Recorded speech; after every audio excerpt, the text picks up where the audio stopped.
কিছু কথা মনে রাখবেন, বড় গাছ নড়ে কম, বড় মাছে কাটা কম, জ্ঞানী লোকের কথা কম, সৎ লোকের সংখ্যা কম, গুণী লোকের কদর কম, রাগী লোকের ধৈর্য কম, নিষ্ঠুর লোকের মায়া কম, শিশুদের হিংসা কম, সৎ লোকের বন্ধু কম, নিঃশ্বাসের বিশ্বাস কম।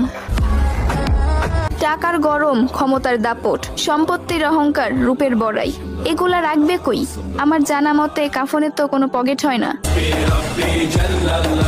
একদিন আফসোস করবেন, জীবন শেষ হয়ে গেল কিন্তু কোনো নেক কাজ করা হলো না। আজ শরীরে শক্তি আছে কিন্তু ইবাদত করার ইচ্ছা নাই। এমন একদিন আসবে সামনে, ইবাদত করার ইচ্ছা হবে কিন্তু শরীরে কোনো শক্তি থাকবে না, একটা সেজদা দেওয়ার ক্ষমতা থাকবে না। এখনো সময় আছে, তওবা করে ফিরে আসুন। সন্তান যখন দুনিয়ার সম্পদ দ্বারা ধনী হয়ে যায় তখন বাবা মা ভয়ে ভয়ে কথা বলে যাতে সন্তান রাগ না করে, আর সন্তান যখন ইমানের দৌলতের দ্বারা ধনী হয়ে যায় তখন সন্তান ভয়ে ভয়ে কথা বলে। কিছু কথা মনে রাখবেন, বড়